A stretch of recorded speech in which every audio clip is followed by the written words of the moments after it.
Millions of records stolen following a major security breach in California. The top 3 pieces of data favored by hackers. It's a life-saving medication. So what choice do you have? And it's like you have to pay for it.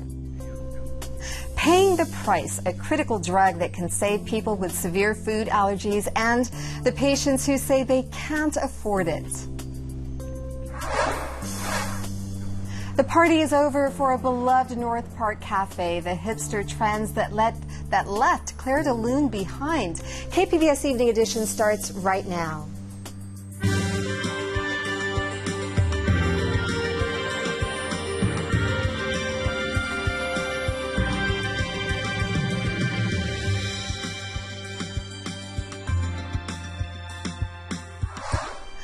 Good evening. Thanks for joining us. I'm Amitha Sharma. New calls today for a federal investigation into the San Diego Police Department. Civil rights groups are asking the Justice Department to investigate the department's use of force against the mentally ill. The group cited 5 incidents, including last year's shooting death of a veteran holding a pen in the Midway district. They want authorities to look into why police statements contradict evidence. Apple is pushing back against an order to help the FBI hack into a phone belonging to one of the San Bernardino shooters. Company CEO Tim Cook says the order from a federal magistrate could threaten the security of millions of iPhones. The White House disagrees. A spokesman says the order would only impact one specific phone. Syed Farouk's phone was configured to erase data after 10 consecutive unsuccessful unlocking attempts. The electronic records of 24 million Californians were stolen last year. From our North County Bureau, KPBS health reporter Kenny Goldberg says a new report reveals large data breaches continue to be a problem. The California Attorney General's report covers data breaches over the last 4 years. The report says during that time frame, there were 657 data breaches that compromised 49 million records. In 2015, one massive data breach at Anthem exposed the records of more than 10 million Californians. Hackers reportedly stole a password and broke into Anthem's database. Paul Stevens is with the San Diego-based Privacy Rights Clearinghouse. When you're talking about malware and hacking, the entities and the individuals that are up to no good frequently are so far ahead of the enterprises that they are trying to attack. The new report says Social Security numbers, credit card data, and medical records were the top 3 types of data stolen over the past 4 years. Kenny Goldberg, KPBS News. Some of the top Navy and Marine officials, along with representatives of the major military contractors, are in town over the next couple days for West 2016. KPBS reporter Steve Walsh explains how this may help suppliers get a better sense of where the military is headed. With the Iraq and Afghan wars both behind us and an era of austerity in Congress, contractors and military officials are spending the next few days talking about what we're fighting for. Now you're seeing some of the return. It's a bit of a back to the future. Some of the return to the stuff from 10 to 15 years ago when we were more worried about high-end capability. After more than a decade of focusing in on ground wars in the desert, the military is looking at whether the U.S. is still as dominant against weapons systems from China and Russia. They're also looking at cyber threats, which barely existed when the Cold War ended. As the military pivots to have 60% of the fleet based on the West Coast, San Diego remains in a strong position. The conference goes through Friday. Steve Walsh, KPBS News. A final papal blessing. Pope Francis marked the end of his 5-day trip through Mexico with a mass at the border in Ciudad Juarez today. He prayed for the thousands of migrants who have died trying to reach the United States. He appealed for governments to open their hearts, if not their borders. A crowd of more than 200,000 people were gathered in Mexico. Another 30,000 were watching a live stream of the Mass in a stadium right over the border in El Paso. The campaign continues to clean up the border. Environmental leaders from both sides of the Tijuana-San Diego border met in Imperial Beach today. Trash, tires, and sewage have marred the Tijuana River Valley for years. Environmental groups and researchers have been talking since early last year to devise ways to clear out the area, restore the habitat, and ensure access to clean air and water. Imperial Beach Mayor Serge Dedina says the cleanup is mutually beneficial. The line that separates Tijuana and San Diego is just a line, and that separates really divides one ecoregion, one ecosystem that really we need to work to clean up together. And, you know, putting up walls isn't going to solve the problems, but working together and coming up with common solutions is the only way that we can make things better. Dedina says the cleanup zone stretches from Imperial Beach to eastern Tijuana. Del Mar city leaders have voted to ban single-use plastic bags. It's the third community in the county to do so, joining Encinitas and Solana Beach. Nearly 150 individual communities have banned single-use plastic bags in California. The legislature passed a statewide ban, but it was challenged and now needs voter approval. Southern California Gas will not throw in the towel in the weeks-long gas leak near Los Angeles. The California utility company pleaded not guilty to misdemeanor criminal charges stemming from the gas leak from a storage well that led nearly 6,500 families to relocate. If convicted, the company could be fined up to $1,000 per day for air pollution violations and up to $75,000 for failing to notify the Office of Emergency Services of the leak. A key milestone expected on that failed natural gas well in Los Angeles. We're expecting an announcement that it has been permanently sealed. Meanwhile, data shows the gas storage field, Aliso Canyon, was already a major source of greenhouse gases before the notorious leak occurred. Ingrid Lobet with KPBS news partner iNewsSource has this story. Mike Riker of the Los Angeles Daily News and I analyzed records filed with the Environmental Protection Agency and matched them with records from another federal agency. The data show the Aliso facility, owned by Sempra Energy subsidiary Southern California Gas, gave off the climate equivalent of filling your gas tank 2 million times and driving until empty. Remember, this is without the leak. Now, Aliso Canyon is the 5th largest underground gas storage field in the country. But not all the largest gas storage fields emit the most. Southern California Gas declined to be interviewed for this story. But if you set aside the famously failed well, the company says it plans to reduce greenhouse gas emissions by 80%. A $200 million upgrade of heavy equipment is underway. And when you rank polluters taking into account their size or capacity, Aliso Canyon ranked well below the top 10. Still, major emissions, regardless of the size of the facility, are something to take seriously, says Congressman Brad Sherman, who represents the district where the gas field operates. The storage facility should not be a significant cause of greenhouse gases.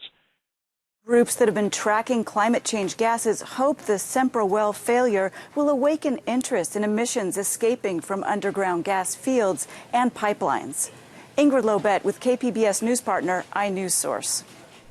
And that story was jointly reported with Mike Riker of the Los Angeles Daily News. To view the full story, go to iNewsSource.org. Oceanside City Councilman Jerry Kern has decided to drop out of the race for the 76th Assembly District. His decision comes after Rocky Chavez decided to seek re-election for the seat instead of running for U.S. Senate. Kern says the Republicans would most likely endorse incumbent Chavez. New evidence shows hate is on the rise in the U.S. Recent data from the Southern Poverty Law Center reveals the number of hate groups and anti-government militias increased in 2015 by nearly 14%. California ranks among the top locations for such groups, with 68 in the state. There are 892 reported hate groups nationwide. The SPLC defines hate groups as organizations that attack people based on characteristics such as race, sexual orientation, and religion. A new effort to protect the nation against computer attacks. President Obama announced a new commission on cybersecurity today, aimed at producing ideas to confront long-term computer challenges. Next month, universities from around the country will take up the challenge, trying to defend a network from hackers. This Innovation Trail report shows how the competition goes beyond school pride. Computing security is one of the most exciting areas in the broader field of computing. And the reason for that is that it has one characteristic that's different from all the others, and that is that there's an adversarial relationship out there. There are just bad people out there. The kind of folks that are out there that are willing to take your retirement, that they're willing to drain your bank accounts, and as long as they profit, they don't care. And one of the challenges I have with students is shaking that innocence. And it's not fun, but they have to understand that this isn't a game of Call of Duty where we're going to meet up at the local bar for a drink and high five afterward. This isn't a game. I had a friend that said he was preparing for this thing called the Collegiate Cyber Defense Competition, CCDC. So that's a big college defense competition where they have industry professionals come in and try to hack your infrastructure, and you have to defend it for an entire weekend. And I was like, that sounds awesome. How can I get involved? The students, when they come into the competition, they're given essentially a system of computers and servers and that represent a real-world business. They walk into the room and they're given something that they've never seen before, and they're told that previous IT team was fired because they did a lousy job, and they are the new IT team, and their job is to clean everything up and fix everything and have everything up and running. Meanwhile, while these guys are trying to learn about this new system that they've inherited, there is this red team. They're the hackers. They represent the bad guys on the internet. So they're trying to hamper the students' efforts in trying to get their systems up and maintain. Who's logged into vSphere right now? Me. I am. What are you working on WordPress or messing with Grub? No. No one else is? Matt. Matt. I'm looking at it right now, but I don't see a Grub at all. Okay, we've been... wait, no. What were you just working on? Were you on WordPress? No. So I was compromised. The main purpose of this competition is really to produce the next generation of cybersecurity professionals. We are in desperate shortage for them, and this competition's main focus is to create the next generation of cybersecurity professionals who can defend against breaches that we hear about every day. After just 9 hours of just constant competition and just bombardment and really stressful and impactful situations, this is where we kind of get to wind down, kind of meet some of the other competitors, so people from other schools, and there's also a bunch of the sponsors and other industry professionals here that could kind of talk us through, offer us job opportunities, and just offer us advice in general. A lot of companies will want to find out where's the best place to pull talent, and so right here, this competition example of a situation where you have a lot of problems thrown at you at the same time, and so a lot of companies will say, oh, where can we find battle-hardened students? So they come here, and there's a lot of recruiters here. You can talk to all of them. Your name? I'm Tyler. Nice Tyler, how are you? I'm well. How are you? I'm doing fantastic. What would be your ideal career? What are you looking for? What's going to get you out of bed? And competitions like NCCDC allow us to build the interests and skills of the workforce that is needed to further protect us against cyber threats and attacks. If anyone ever considered this field or has any interest in this field, or if any schools that have never really interested, I would really recommend this competition, because even though we do all this and everybody wants to win, it's all about competition, the whole main goal of this is to learn. And you learn a lot. This Innovation Trail report was made possible by the Corporation for Public Broadcasting. We may be seeing the end of the winter sizzle. Steph Davis has more on the cooling trend in tonight's KPBS weather report. Well, you want to grab those umbrellas if you're heading out for your Wednesday night, as we do have some wet weather heading our way. Looking at our regional satellite and radar, you'll notice all of this Pacific moisture already impacting much of California, with rain pressing as far south as the Los Angeles area. Taking a closer look around home, the rain is slowly approaching the San Diego area, and we will be dealing with those unsettled conditions as we head into our Wednesday night. So definitely want to keep an eye to the sky sky, and do watch for weather-related travel delays. Periods of rain impacting Mount Laguna tonight as temperatures fall back to 41 degrees. Also a soggy wrap-up to our Wednesday in store for Ramona as temperatures fall back to 52, 56 with periods of rain tonight in Oceanside, and we're also going to see periods of rain impacting the San Diego area. Now, while this rain will cause some travel delays, of course, very beneficial across much of the Golden State as we are still dealing with that drought across much of California. Looking ahead to the day tomorrow, our storm systems continuing to advance here across the San Diego area. We will still catch some clouds and showers, especially during the morning. Conditions will continue to improve throughout the day as our system shifts off to the east. We'll also see winds pick up a bit tomorrow as well, so do expect breezy conditions for your Thursday. Here's a look at the 5-day outlook for the coast. Showers around during your Thursday with highs near 70 degrees. We'll dry things out Friday with a daytime high of 67. The weekend looks nice as temperatures continuing to climb. We'll break back into the low 80s as we look ahead to the day on Monday. 5-day outlook inland showing similar conditions with clouds and showers for your Thursday. Watch for breezy weather as well and a daytime high of 67 degrees. Drying things out Friday. Weekend looks good, and then temperatures continue to climb as we look ahead to Monday with daytime highs pushing 80 degrees. The 5-day outlook for the mountain look like this. Showers around for your Thursday, high 53. Quiet weather pattern takes place Friday and into Saturday, and then temperatures will once again climb Sunday and into Monday. By the time we look ahead to the day Monday, we'll be pushing 70 degrees for daytime highs. Here's a look at your 5-day outlook for the deserts. Cooler for your Thursday with highs in the mid-70s. Temperatures continue to rebound Friday and into Saturday. Sunday, we're back into the mid-80s, and by the time we look ahead to Monday, we're back into the upper 80s for daytime highs. Steph Davis, KPBS News.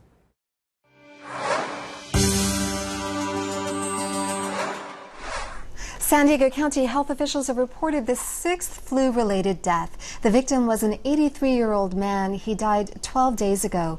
More than 600 cases linked to the flu were reported last week. So far, over 1,800 local cases of influenza have been confirmed this season. The number was closer to 5,500 cases and 66 fatalities at this time last year.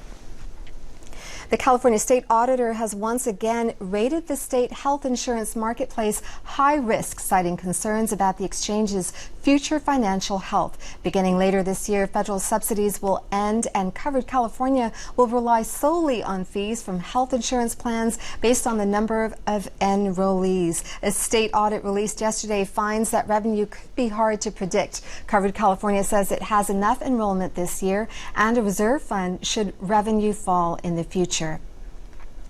An estimated 15 million Americans have a food allergy. For some, eating the wrong food could trigger a potentially fatal reaction. There's only one widely available prescription drug that can stop a deadly allergic reaction. But KPBS health reporter Kenny Goldberg says many consumers complain that the price is way too high. Jacob Andrews is allergic to cashews and Brazil nuts. If Andrews accidentally eats something that contains one of those nuts, he feels it. I kind of lose some breathing abilities. My airway starts to close up a little bit. My stomach hurts really bad. I throw up for maybe a day. Andrews discovered he was allergic when he was 8, when he had a terrible reaction to eating a piece of See's candy. At the hospital, doctors diagnosed his food allergy. Andrews is now a freshman in college and still has to be careful about what he eats. In case he's exposed to cashews or Brazil nuts, Andrews carries around an auto-injector called an EpiPen.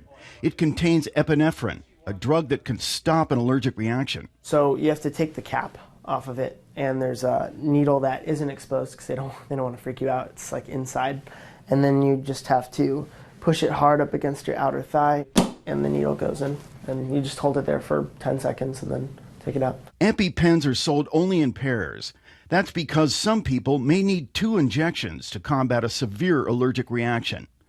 A few months before Andrews went off to college, his mom, Julie, went to the pharmacy to buy a pack of EpiPens. And it was $600, and I was completely in disbelief. The Andrews insurance company doesn't cover EpiPens, and there's virtually no other product on the market. It's a life-saving medication.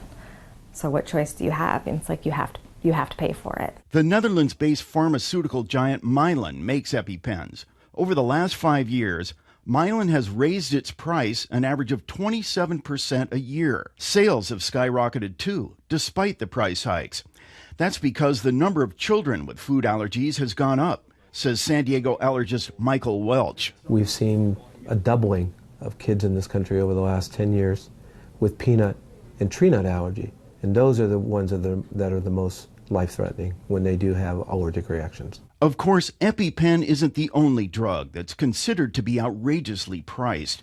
Cancer drugs, for example, can cost a patient tens of thousands of dollars. But patients who pay for cancer drugs take them. An estimated 95% of EpiPens are never used. One reason? They have a very short shelf life, 16 to 18 months. So people have to buy a new set about every year and a half. The old ones are just tossed out. 5, 4, 3. Mylan refused to be interviewed for this story. In a written statement, the company said drugs in liquid form, like epinephrine, do not last as long as pills and tablets.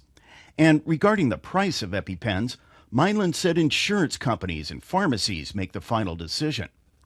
Wendy Patrick is an attorney and lecturer in business ethics at San Diego State. She says Mylan has consumers over a barrel. Because if you ask parents, what's the cost of a child's life, the answer is going to be priceless. That means they're going to have to pay whatever you decide to market that drug. Most health insurers cover EpiPens, but people who have high deductible plans are forced to pay the retail price. Dr. Welch is concerned that some of his patients aren't willing or able to shell out the money. They're either putting off a renewal or they're not even getting the prescription that I started them on when I decided they needed to have one. I'm worried that this is a barrier.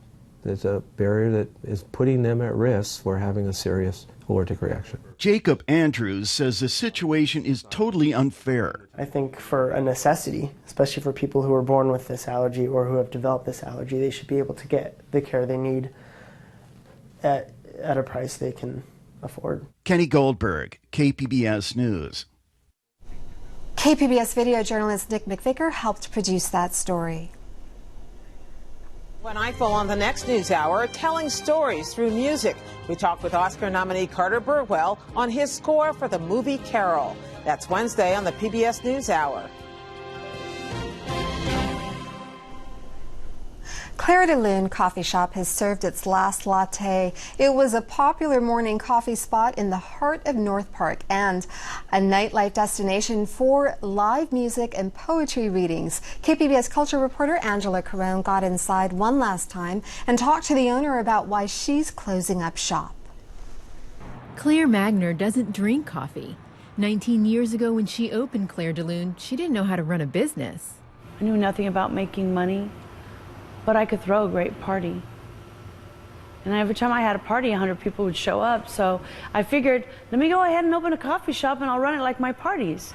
Magner took the bars off the windows, hung artwork, and found overstuffed furniture at estate sales. Claire de Lune became a popular hangout spot. The jewel in the ghetto is what they used to call me. And I thought, well, that's terrible. It's really not the ghetto, it's just a little depressed area that's going to change one day. Today, North Park is a hub of trendy bars and restaurants. That impacted her business. I just noticed that it started to change when it became very commercialized. And when I say that, when we got labeled to be very hipster. Magner lost her night business because she didn't want to get a liquor license. And I don't want to be that straight-edged woman, you know, passing judgment on people. But alcohol brings a totally different clientele. Magner says she's proud of what she's built in the neighborhood, but it's time for the Claire de Lune party to end. Angela Carone, KPBS News.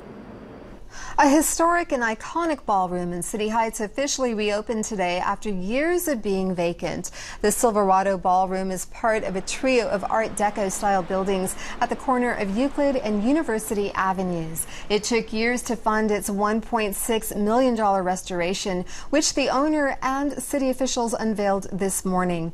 The architect says he stuck with the project even after his retirement.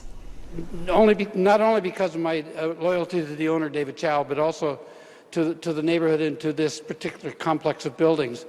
More than any other project that I may have ever worked on, this is a project that happened because the community wanted it. The Silverado Ballroom is now available as a meeting space, and for art, dance, and martial arts classes, it's likely to get protection as a historic landmark in San Diego. Who's a good dog? This year, it's CJ, a 3-year-old German short-haired pointer from Temecula. He won Best in Show in the 140th Westminster Dog Show held last night in Madison Square Garden. He beat out more than 2,700 other dogs in the nation's most prestigious dog competition.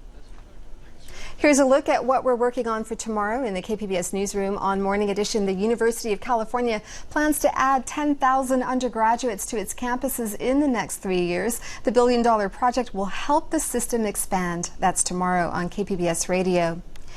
You can find tonight's stories on our website, kpbs.org/evening edition. Thank you for joining us. Have a great evening.